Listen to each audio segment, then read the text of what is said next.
Hey folks, welcome to the Real Deal Fishing Show. Today we're on Lake Wallenpaupack with my buddy Jose Rivera. How you doing? Thank you for having us out today. Glad to be here.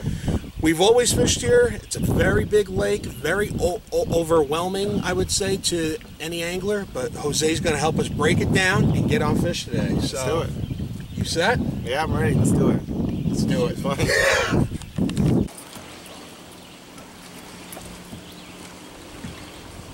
So when a lot of people look at this lake, you know, they look at this huge, huge lake.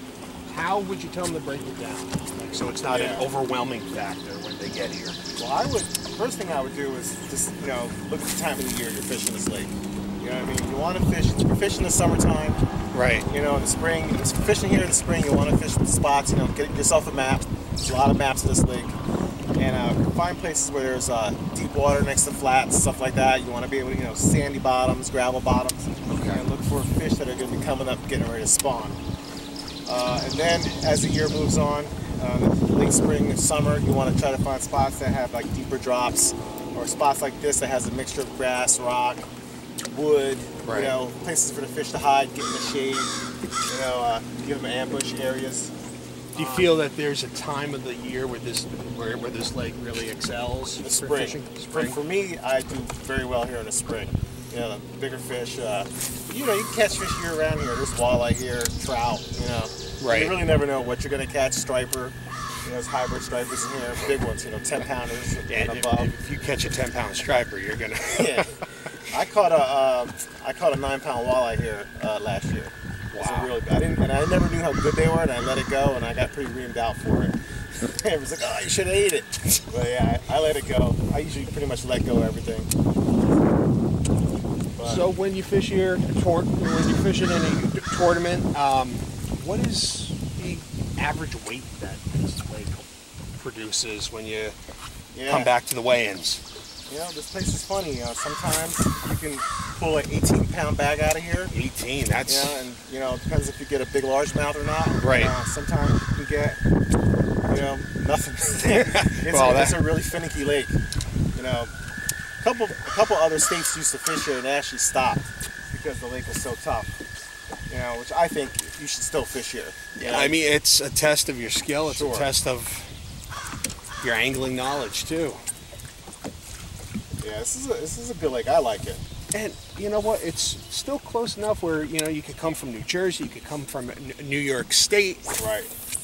And we were talking about it, you know, you said it's not that much full of largies, but you could definitely get your fair share of smallmouth. Yeah. There, so. Yeah, and usually the smallmouth in here, you know, like a 2-pound average, you know. That's nice. Yeah. But if I were going to fish a big body of water, like you were asking earlier, how would you break it down? I would split it into sections. I wouldn't try to fish the whole lake. You can't. You know what I mean? I would pick a part of the lake, come here, pre-fish, and that's where I would stick to. Right. If I didn't find fish there in day one, you know, running around to that area, I would forget that part of the lake and pick a different section of the lake in the tournament time. That's pretty much what I would concentrate on. This lake's too big to be running around all day on. You know, you spend more time running than you will fishing. You know. So now pretty much we're fishing the post spawn. Right. These fish are just getting done with their beds. What baits are we going to target these fish with? Well, I like to use moving baits this time of year. They're trying to eat again. You know, they've been spawning. They want to fatten up a little bit. Right. When the sun gets up and it starts to get a little tougher, I like to slow down. Maybe throw a Senko or, you know, one of my J-roof crawls or something like that. Right. And keep it on the bottom nice and slow. Fish some of the drops. Color patterns? What would you say? There's a lot of crawfish in this lake, so I would stay with the crawl colors. You know, like the swim bait I'm throwing now is like a crawl pattern. You know what I mean? So I would. It's a Kitech swim bait. Kitech, nice. There's a lot of little shad and stuff in here too. Those colors work here. This lake's so clear, you kind of really want to stay like with the natural colors. Right. You know what I mean? Working this grass flat, Jose said that's pretty much all right here in front of us. I'm throwing a popper. It's the River 2C bubble pop. Yep, I switched over to a burrito spinnerbait. You know, I love this popper just because it has strong hooks. It's not like the cheaper grades that you get off. Oh yeah, it's nice. Strong hooks on that. Nice little feather on the back.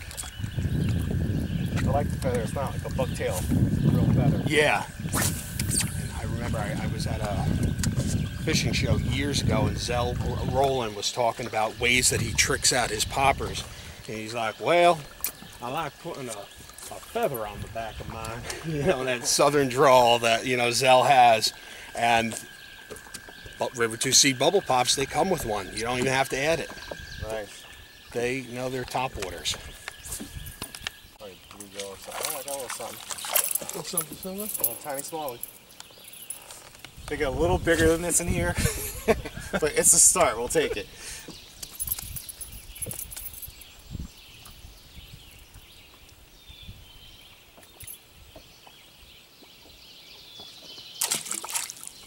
That's funny.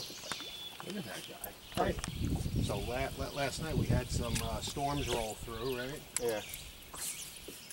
Had that front. Yeah, we had a lot of rain last night.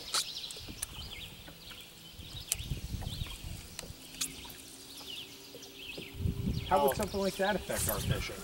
Well, you know, if it muddies up the water, that can hurt it a little bit. It does cool the water down. But I don't think it really bothers the smallmouth too much. They normally stay a little deeper. Yeah, I think it would take a cold front like all day long to really bother them. Mess with them. Yeah. It's a little chillier today. I mean, yesterday was really hot.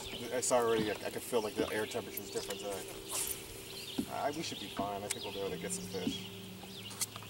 Getting some good grab. Look at this guy fighting. Large now. Good largie. Hey, they're getting bigger. There you go. Came right off that wood.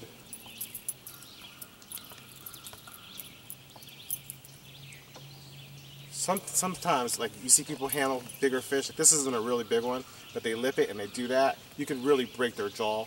So when you catch a big fish, always try to handle it with 2 hands. Support it. Yeah, support it, because you can, and you know, mostly like catch and release people. Like, you know, you want to like, yeah, look at the big one. You can actually injure the fish. So this one's not really big, so I'll lip it. Nice. Yeah, nice. And what blades are on there? This here has a, looks like an Indiana blade and a little Colorado blade. So you got a little bit of flash, a little bit of thumping. Yeah, they like this color here. It's really like pretty much clear. You know, represents like a shad color. It's like a sexy shad. Yeah. A little chartreuse, a little blue. A little bent up. A little bent up, but hey. It's working. I love fishing clear water like this because you can actually see half your bites. You know, you can see the fish come right at it. It's like sight fishing. Yeah, it's awesome. Just gotta be careful not to panic and jerk before the fish gets it. Just that bluegill.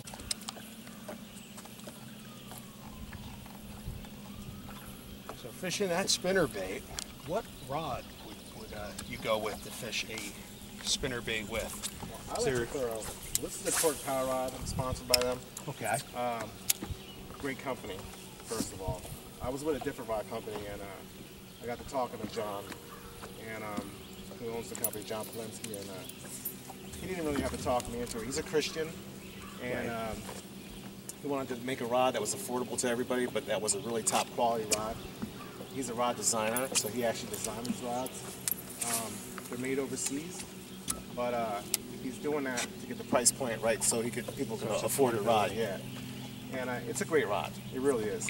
For spinnerbait fishing, this is a medium heavy with a fast tip. I like throwing like a rod like that because when you're fishing a spinnerbait, it's a moving bait and it's kind of heavy.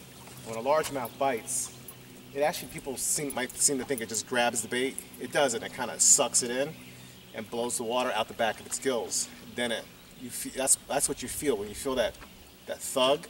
They're sucking it in. So you want a rod that's going to allow them to do it, especially when the bait's moving. So when you have that resistance against the fish, you want them to be able to suck it in. You have your power in here for a sure. Exactly. Yeah. So when they get that much in, then you can like stick them. Yeah. You know what I mean? Spinnerbaits are easy to hook fish. It's kind of like the dummy bait. You know, there's so many ways to fish it, and it's an open hook bait. So, you know, for like somebody who's new to fishing or something like that, it's an easy bait to choose. Sure, it's a great bait. Great bait. Now,